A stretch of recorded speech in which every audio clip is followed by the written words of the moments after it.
Welcome to season 15 of the Parenting Aces podcast. I'm your host, Lisa Stone, and this week's guest is none other than your 2025 NCAA singles champion, Reese Brantmeier of the University of North Carolina.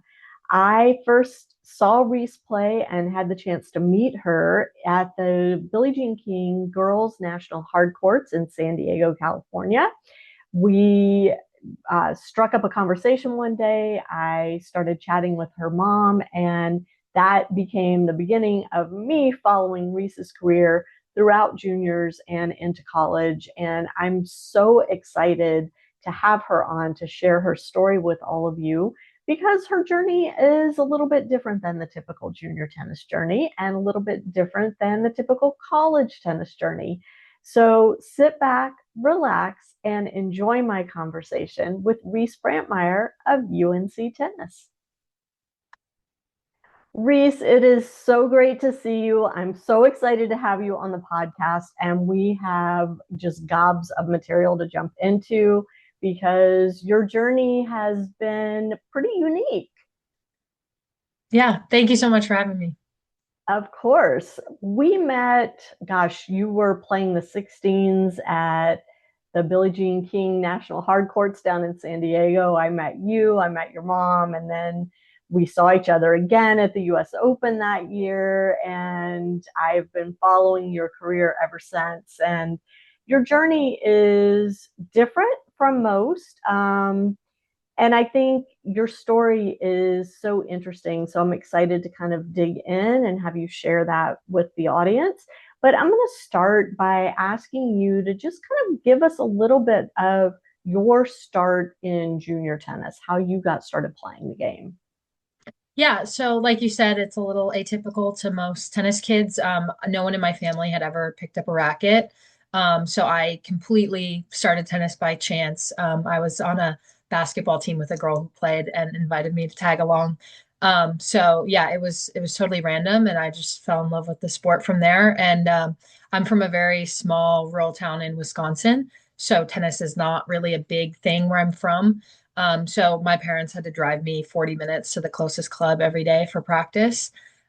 So yeah, that was not, again, the typical setup for kids in junior tennis. But yeah, I'm so grateful for it. I think having tennis be, my choice and something I initiated within my family, I was really lucky to have that. Whereas, I think sometimes in junior tennis, when it comes from the parents and this expectation to play tennis, it's different when you get to follow your passion by choice. So I was very lucky to have that. And yeah, I started playing when I was 8, which again is crazy to say, but that's a little late for most kids who end up at high level tennis. But I think that was really a benefit to me. I didn't specialize in tennis early. I played basketball and volleyball through my first years of starting the sport. And I think that really helped develop me as an athlete before I decided that tennis was going to be something I focused on competitively. And I probably didn't start playing higher level tournaments until 12-ish. I didn't play my first national until probably 12 or 13. And yeah, like I said, I think when you start tennis so young and these kids are starting at 3 and 4 and they're already playing competitively by the time they're 6 years old, like I think that can rush them a little bit into this feeling of it's not just a sport and it's not for fun. And I was lucky that I was able to kind of extend that period of feeling like the sport was just purely something I did for enjoyment. So, having had multiple conversations with your mom over the years, I know that when you kind of decided that tennis was your thing, your mom was like, eek, now what do I do? I don't really know anything about this. And can you tell the story about her friend who watched you play? Um, Sorry, can you be more specific? It's sorry. So your mom has a friend who saw you play and was like, this kid's got something. We need to kind of figure this out and get her better training and get her to these big tournaments. Maybe you don't even know this story. Yeah, I don't know. My mom loves to chat with a lot of people, but I'm not, yeah, I'm not totally sure I know this one. But I do, I mean, I know that like I said, no one in my family played, so we had no level of reference of like what, being good at tennis looked like. So I just played for fun. And obviously my junior coach was like, oh, she's something special. She needs to take more lessons. And we thought he was just trying to, sell like, oh yeah, of course, everyone needs to take more lessons. So, we didn't really think much of it. And I played local tournaments, but not, super seriously. Just I liked improving and I liked competing.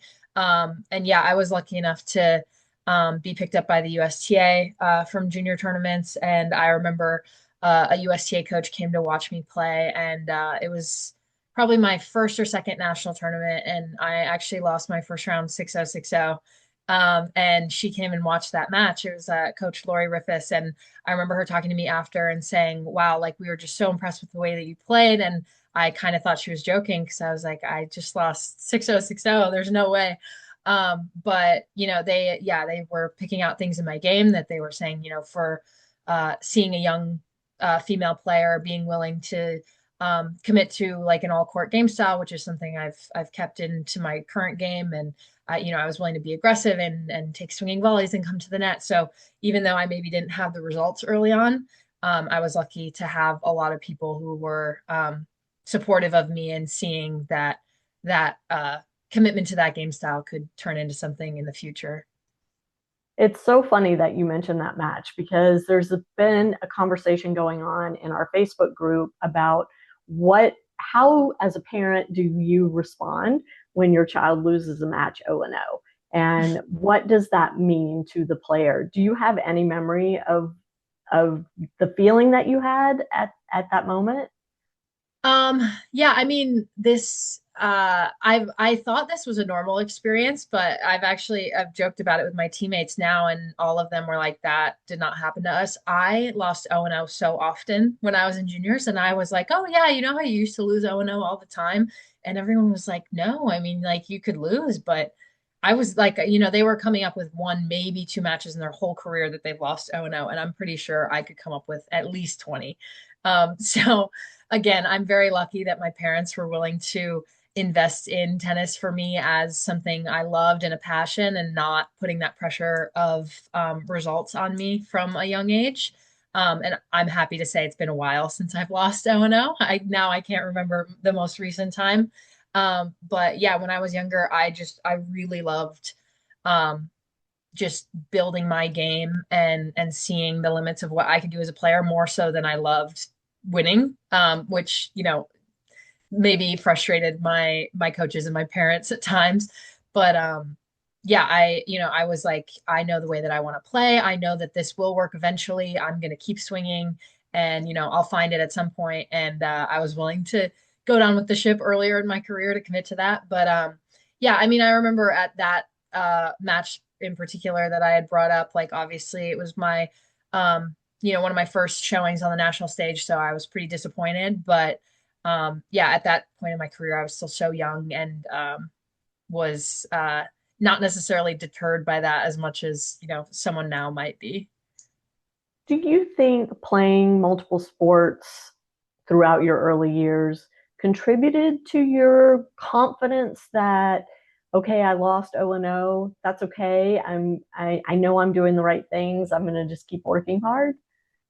Yeah, absolutely. I am a big advocate for keeping kids in other sports as long as you can. Tennis is a very time demanding sport, and also one that, if every kid's dream to be professional, if you start that at age 8, that's another 30 years that you're doing just that over and over. And I don't think there's a rush on the front end to jump into that specialization. So being able to play my other sports, best case scenario, I'm still gonna have 15 years even from where I am right now in professional tennis. So I really don't think it's necessary to add an extra 10 before that. And I think building kids' athletic base through other sports as well is so helpful in, just general strength, injury prevention, even, mental toughness, competitiveness. I think when you can get put into tennis so early and that's all you see, you start to lose a bit of the perspective of, even from a physical or a mental standpoint. that, there's a wider skill set than just forehands and backhands and serves. And yeah, I'm very lucky that I was able to get that wider athletic experience before I picked tennis to be my only sport. So you got a taste of professional tennis on the biggest stage pretty early on, Hmm. getting to play at the U.S. Open, and you played the Junior U.S. Open. Did you play other Junior Slams as well? I can't remember. Yes, I played Junior Wimbledon, French Open, and US Open. Okay.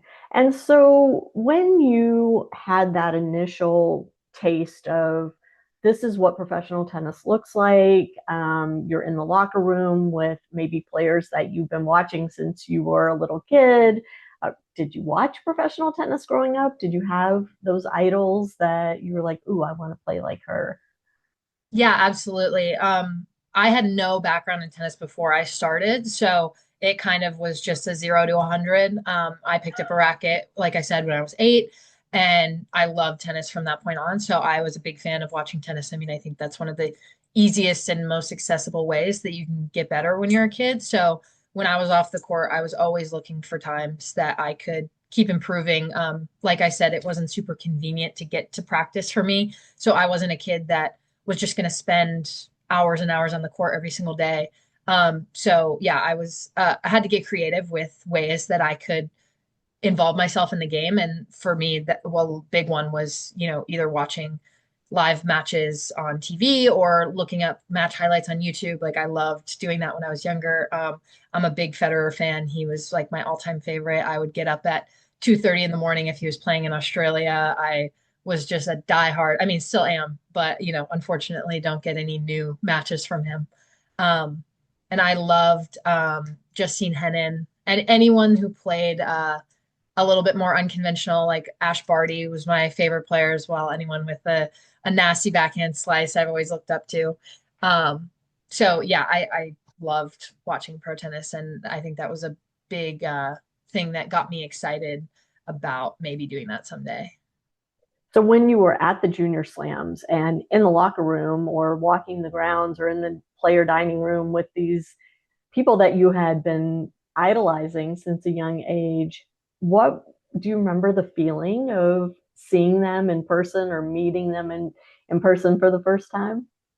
Yeah, I mean, I was just blown away. So actually, my first year playing the main draw of a junior slam was also my first year playing the women's US Open. So when I was 14, I played women's qualifying as well as junior main draw. And I remember, I mean, being 14 and walking into that locker room was unbelievable. Like I walked in and saw Serena the first time I was in there, and just being a little kid and seeing that this person that you've watched on TV for so many years is actually like real and standing in front of you was definitely crazy. Um, yeah, I remember at the US Open too, I got the chance to like run into Federer, like literally turn the corner, ran into him, and that like I just froze. So it was so cool. And yeah, I think that was a really big motivation for me. Even though I lost for sure on women's qualies, I won a few matches at juniors, but didn't make the final or anything. But getting to see a glimpse of that level and getting to see my idols close up and watch their practices and just see that lifestyle really inspired me to want to get back there someday. I know education's really big in your family, and from the time I first met you, college tennis was definitely in your plan. Hmm. Was there ever a point where you were like, I'm doing really well here. Maybe I forgo college and just go straight on tour? Yeah, absolutely. I mean, it was a really tough decision for me. Like you said, I really value education and my whole family does as well. So that was just kind of the default in my brain of like, of course, I'm going to go to college. And that was something I was really excited for. But I also had a lot of success in high school. And yeah, I mean, I reached the final round of qualifying at the US Open. So I'd won 2 matches in qualies. And then I, was about 400 in singles. I was like 200 something in doubles when I was, I think, like 16 or 17. And, that's a great ranking for someone of that age. So obviously I had the thought of maybe I should just see this through and keep it going and, keep this momentum. And, like with the prize money rules, obviously making that much money at the open and seeing that in front of you and deciding, am I going to turn this down? Am I going to take it and go pro? Yeah, it was a really tough decision for me. But ultimately, obviously, I chose college tennis and I couldn't be happier with that decision. So you open the door. So I'm gonna walk through about the prize money issue, and you have had in the tennis world a pretty public lawsuit about the prize money issue for college bound or existing college players. Can you talk a little bit about what, maybe just tell the story of what happened to you personally and why you decided to pursue a lawsuit against the NCAA, correct? Correct. Yes. Yeah. So at one point in college tennis, there was completely no opportunity for players to earn money. And that was like the pre-NIL era, where that was the determining factor between amateur and professional was, do you make money off your sport or do you not? So there was a prize money rule in place that still is in place today, that limits tennis players' earnings to $10,000 per calendar year. So any prize money that you're taking beyond that, you have to return to the tournament. Like you're not allowed to accept beyond that limit. And then when it goes into college, you're only allowed to accept the amount that covers your expenses. So you're never able to profit from your direct winnings from success at tournaments. So, for example, the US Open, I had to turn down, I think like 50 some $1,000 in a single year at the Open, and I played the Open multiple times. So yeah, had to turn down lots and lots of money, which, I was willing to do because I understand that that is the rule that governs college tennis, and I'm making the choice to play in college. And, as great as that amount of money would be to start my pro career, I was deciding, college tennis, you cannot make money. I'm choosing to participate in college tennis. But now in an NIL era, it's just a simply out of date rule. You can see football players, basketball players earning millions off of, a single tweet or a single ad, or, these things that aren't even related to direct earnings from your sport. It's just them marketing off their name, image, and their likeness, which is fantastic, because the amount of work that goes into being a student athlete, they deserve to be compensated for that. But now it just makes no sense to cap the earnings of tennis players who are completely legitimate students. And, as non-revenue sports, we don't really have that opportunity through name, image, and likeness to be earning that kind of money. And we can go play tournaments in the summer, no different than someone teaching lessons, which is completely allowed to earn money that way through your talent in the sport. And yeah, if I go play a tournament in the summer, I'm not allowed to keep any of the money I earn. So that just seemed like a no-brainer of this is just an out-of-date rule. And I've known so many college players that this has hurt and they've had to turn down their earnings. I know so many people who are players in high school who turn down college, even though it's something they're interested in, just because they're earning an amount of money that doesn't make sense for them financially to turn away from. And I think it deters people from seeing college as a legitimate pathway to professional tennis unless you come from money. So like I would use those earnings from the US Open to fund my professional career, because professional tennis, it's not like other sports. You don't sign a contract, you don't get a salary. It's completely up to you and how you do to be able to fund your career. So with that money, like I can't put that in savings. If I don't come from money, it's not realistic for me to pursue a professional career. And I think it really just it hurts the chances of everyone being able to try their hand at a professional career if they can't build their savings to go do that after college. So yeah, I started this lawsuit to get rid of that prize money rule and hopefully be able to allow college tennis players to keep their earnings and actually use them to help get to the pros after college, whether that goes into a trust and you save it until the end of your college career, or if it's, purely if you play a certain amount of college events and you're a legitimate student. We're hoping to find a agreement with the NCAA that, of course, still protects the integrity of college tennis, but allows players to be rightfully compensated directly for their own earnings. And what is the status of that lawsuit now? So yeah, it's been a long road. I started this probably at the beginning of my sophomore year, I think, and I'm almost graduated. So it's been a couple years. But we are set, I think, for a tentative trial date sometime in the summer of 2026, assuming that there's no settlement before then. But yeah, this is my first time being involved in a lawsuit, so I obviously have no comparison of how long these things take. But yeah, we're hoping for as quick of a resolution as we can. Awesome. Awesome. All right. I want to shift gears a little bit because you have had an interesting college career at University of North Carolina. You came in guns blazing and you've run up against an injury here and there that these injuries have kept you sidelined for a bit. And I'd love to hear how you have managed your injury and your recovery from injury from the physical side, but more importantly, from the emotional side to keep yourself motivated to get back on the court and reach, the highest competitive level that you can reach. Hmm.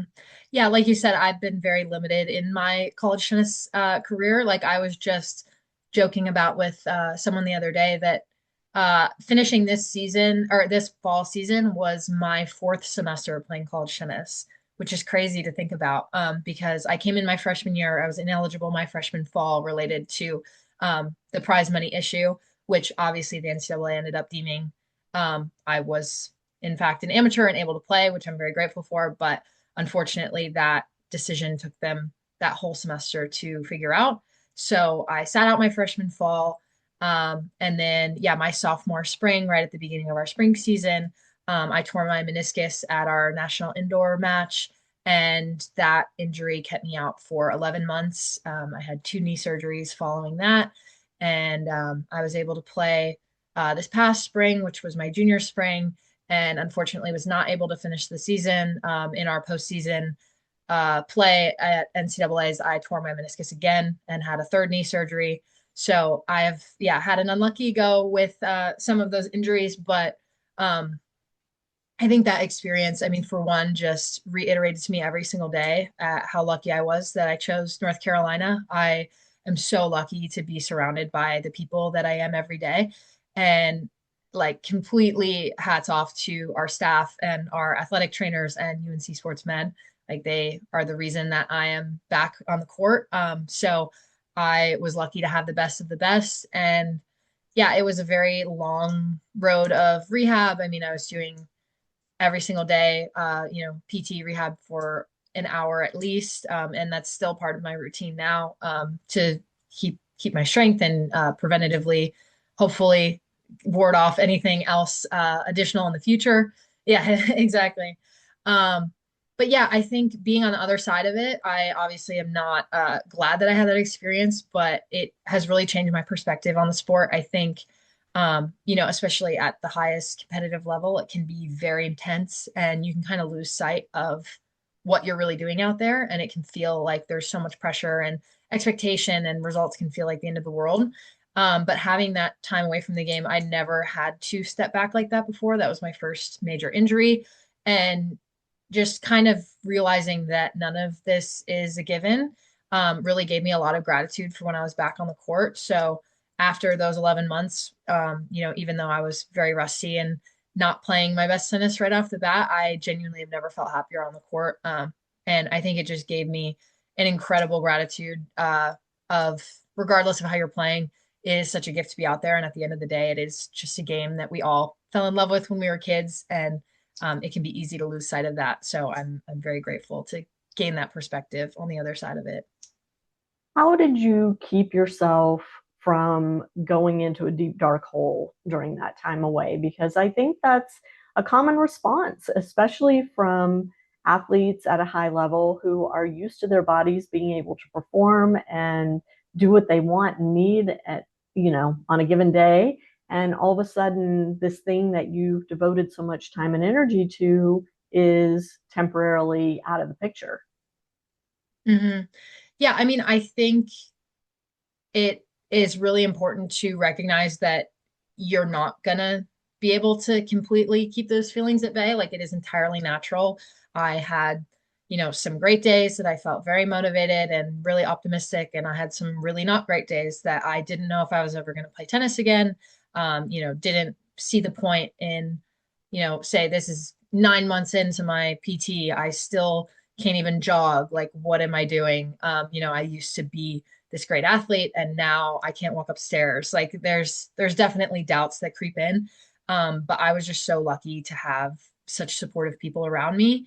And I think finding a group that is willing to be steady along the ride of your ups and downs was super helpful. And, just committing to the process. I think rehab is a tough thing to look at when you're seeing this big picture. But it's so much easier when you break it down into manageable chunks. I think, like when you are looking at your teammates playing matches and then you look at your schedule for the day and it's like, okay, I have to, uh, try one squat today. And I'm watching my teammates, compete at the highest level of athletics. And I'm like, how is this going to get me here? So I think it's important to just keep your head down and do what you can for the day and focus on getting that 1% better instead of comparing yourself to, your past self or the people around you. Because it can go quicker than you think when you just take care of one thing at a time and then you look up and suddenly I was back on the court versus comparing myself at the beginning of that process to what would be the end goal 11 months later. That was not productive for anybody. But yeah, I think it's important to give yourself grace and know that everyone says, you got to stay positive, you got to stay motivated. I don't think that is fair necessarily when you get dealt some crappy circumstances. It's important to also acknowledge that that is unfortunate and it can come with a lot of bad days, but just knowing that throughout the larger picture, as long as you're slowly creeping forward, it's not going to be linear and that's okay. Did you feel like you had that inside yourself? I mean, that's a pretty mature attitude for a 19, 20-year-old to have, to be able to see that big picture perspective. Or were there people at school or in your family or friends that helped you kind of keep that positive attitude going? Yeah, I mean it really made me rethink. I don't think it's ever something I didn't actively lack it, but it's not necessarily something that was required of me. Like when I came into college, I very much knew my role on the team. Like I was playing number one singles. I was playing in our doubles lineup. I was there to put a point on the board, and I was a freshman. I didn't really look into these larger leadership roles. Like I was like, I'm here to be a tennis player, to get points for my team, to cheer on my teammates while I'm doing it. Very cut and dry. I understand what I'm doing. And I think that time away really made me reflect for the first time on how can I help this team when it wasn't clear, like I couldn't put a point on the board. And I kind of had to totally rethink my role. And I leaned on my coaches and the seniors on my team a lot at that point to really understand how can I still benefit this team when I'm sitting on the bench and have no end in sight of when I'm going to be back on the court putting points on the board.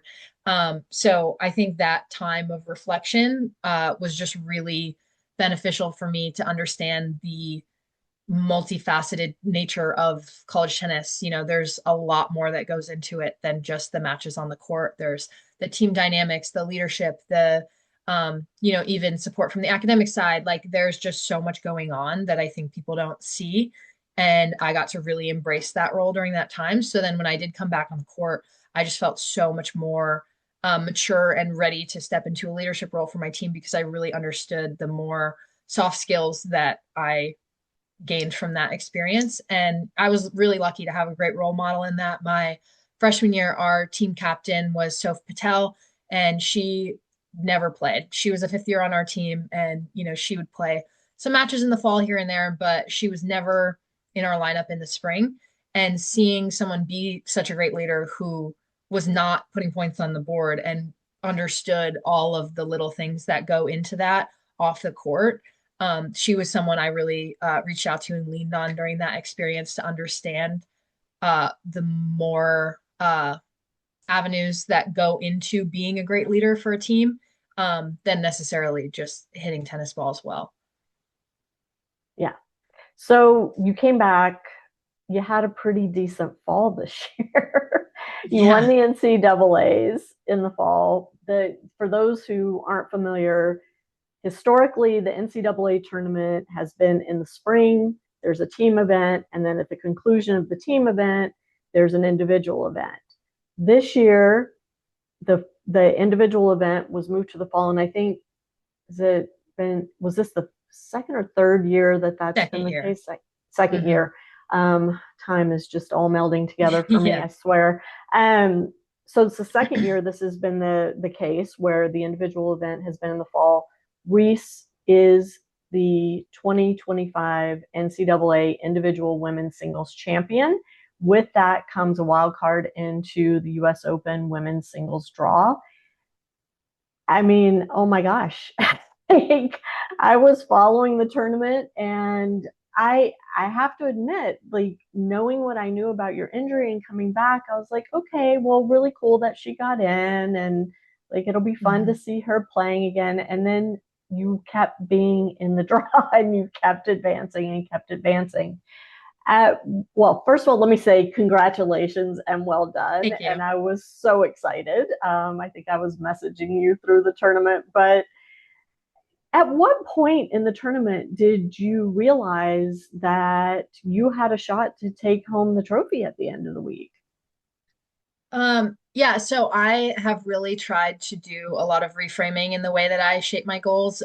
Like I said, I think my injury and my timeout has really made me change my perspective and realize that you can't ever really you bank on anything to be expected. I never expected in that match where I tore my meniscus for the first time that one split step was going to keep me out of the sport for 11 months. And I had never had injuries before that. Like, it was completely out of the blue and it was a completely normal movement. So it's really made me realize that you can't, set these goals of like, I'm going to go win NCAAs. You have no idea if you're going to go take a split step and not play for a year. So I have really tried to reframe my goals into more process oriented things of like, I want to go out there and I want to play a certain way, or I want to commit to a certain, demeanor or like an attitude, or, just have these more tangible things that feel like they're in my control. So I went into the tournament. I didn't play very many matches this fall before that. I was still coming off of, so I had knee surgery in middle of May. So I didn't play much over the summer. I was still, trying to be uh, very cautious with the amount of load that I was putting on my body and making sure that I was fully back healthy and strong before I really tried to test myself physically with a lot of matches. So I was going in just with the expectation of, I am happy to be here. I am so happy to be healthy. This was my first NCAAs I got to compete in since my freshman year. So just really trying to soak it in. I'm a senior. This is my last year. And I just wanted to go out and compete in a way that I was proud of. And that was my only goal. So I went out there and I like didn't check the draw a single time. I would have my coach tell me when I was playing, and, I would get ready when I needed to, but I was not trying to look ahead in any way or plan out any result. So I think it was honestly until I won the last point that it really hit me that I was like, wow, I just won NCAAs, but I did everything I could to not look ahead to that until I could shake hands and it was over. Was that a goal of yours coming into college to win the NCAAs? Yeah, of course. I mean, like I said, I debated turning professional before I came into college and, ultimately decided to go to school. But NCAA is such a great opportunity to earn entry into the US Open. And I thought, what better way to set myself up for a professional career than getting to play the main draw of a Grand Slam. So I, originally during my freshman year, I considered uh, if this year goes well, maybe I'll turn professional after my first year. Um, and I played my freshman year NCAAs and lost first round. So I think there was a disconnect of, I have this goal of professional tennis and I want this result and it's going to happen. And I think it was maybe with a little immaturity that I didn't really understand the amount of grit that is in college tennis. And, there's all these girls who, maybe you haven't heard of by name, but when they're going out there and they're competing for their team and they have their teammates on the sidelines, their coaches behind them, anyone can beat anyone. Like it is truly a unique environment in terms of just competitive drive and fire from these girls. So I didn't really expect that, and I don't think I was really ready to handle that at that time. But I think, yeah, the amount of adversity that I've had throughout my college career really prepared me mentally, and I understood the marathon that it was going to take to get to that point. So it was very much a goal of mine actively earlier in my college career, but I think it was still a dream, but not necessarily something I held over myself as an expectation anymore. And I think that's what really allowed me to finally get it. Whereas before I was playing for it as this is something I need to set up my career. And now I was like, this is such an amazing opportunity that I get a shot at this. Yeah, I love it. And the great news is, regardless of what happens with your lawsuit, you will have graduated by the time the US Open Yeah. happens. So you get to keep the prize money this time. Well, so actually, with the format being in the fall now, it's not guaranteed that I have entry into the Open. So it goes into the wild card playoff now. So with the Oh, change, yeah. So hopefully I make it to the Open, and hopefully I can keep my prize money. But yeah, not quite there yet. So now with it being in the fall, instead of just direct entry, like you play the tournament in May typically, and then you're playing the Open in August. Now we play a wild card playoff. So winning this automatically qualified me for the playoff. And the other spots will be filled with three girls, three American players who finish in the rankings at the end of the spring. And then we will all go play off for a main draw and a qualifying wild card. got it. Oh, I guess I missed that little piece of it. That's, well, not a little piece of it. That's a big piece, but Yeah. um that's crazy. So by the time this airs, you're going to be in your senior season, team season. And before the season starts, because we're recording this in December, have you set some goals or some touch points that you would like to reach before you graduate on the court and also off the court? Yeah, I mean, obviously the goal going into the season is to win NCAA. So I think that's the big picture at the end. But I think I'm in a really unique spot now going into the spring where I can play so free. I honestly have checked almost every box of things I want to complete in college tennis. I have won an NCAA team title, I've won an indoor title, I've won a conference title, I've won um I've been one in the country in singles. I've been one in the country in doubles. And I was really happy to earn All-American honors this past fall in singles and doubles, which completed. I've earned 8.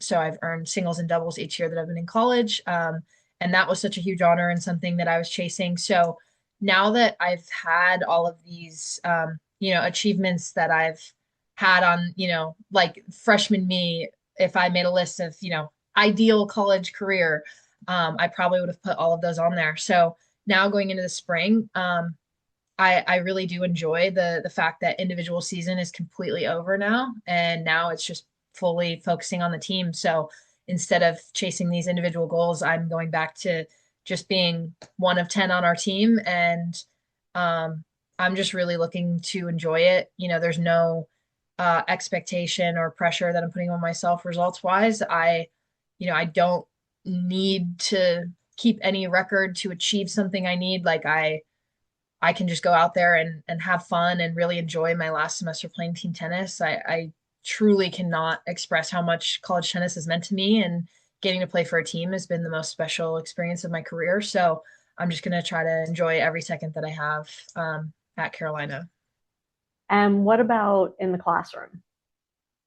Yeah, I mean, I really do enjoy my academics, and I really value that part of my life. So honestly, it's pretty similar for me. I finished most of my major classes. So I'm just going to be, exploring maybe some classes I wouldn't normally take. I get to just take some stuff for fun this spring and really just try to soak in, my last experience in a college classroom. I hope that just graduating college doesn't mean the end of learning for me. I would love to continue my education, whether that's, formally or just in my day to day. I definitely want to keep that in my life. And I think it's such a great balance to tennis. And I think it's definitely helped me mature on and off the court to get this education. So yeah, honestly, similar mindset. I'm just going to try to enjoy every last minute of it.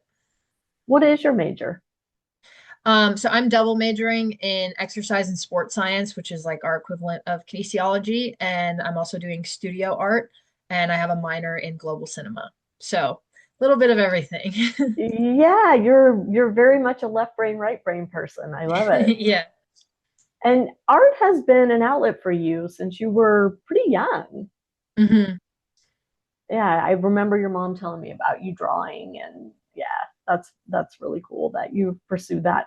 So you graduate in May, college tennis will be finished, undergraduate degree will be complete. Check, check. What's next?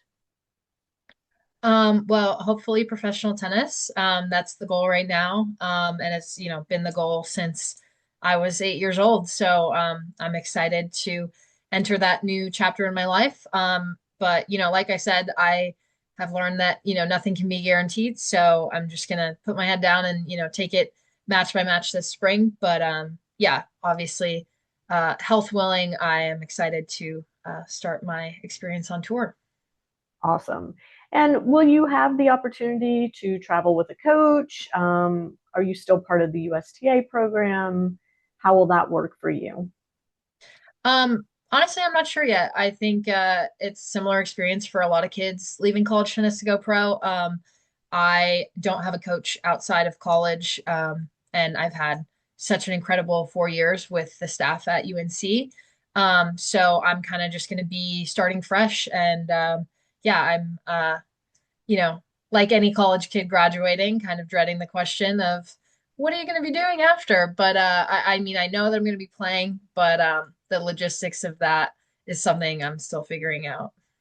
Got it. Got it. Okay. One last question I have to ask you Mhm. because one of the ways I always recognize you on the tennis court is you wear knee socks. Where did that start? Is there some significance to it? And is that it's just going to be the Reese brand forever and ever? Yeah, I wish I could have a better story for you, but there really is not a lot of meaning behind it. When I was a kid, I again did not take tennis very seriously from the get-go. I had no reference point of what tennis typically looked like.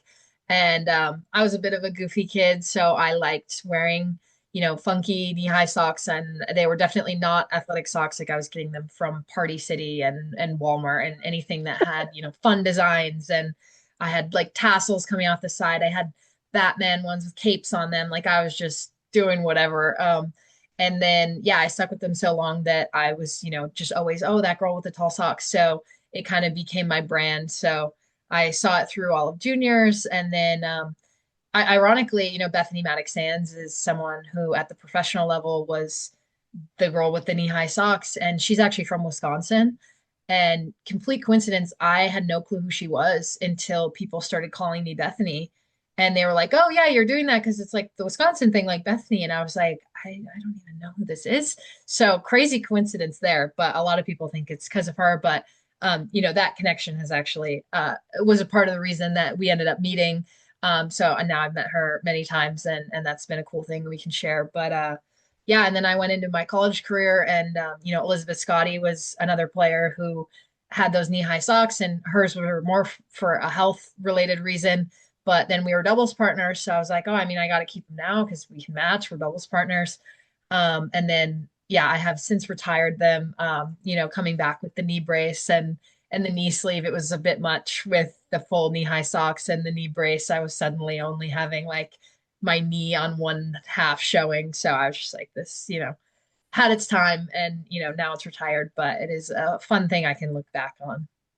I love it. I love it. Well, Reese, I have just loved chatting with you and hearing about what's going on in your world, and really look forward to watching you on the court this spring with UNC, and know you're going to have a fantastic rest of your senior year and beyond that. And hope I get to see you at the US Open next summer. That would be a blast.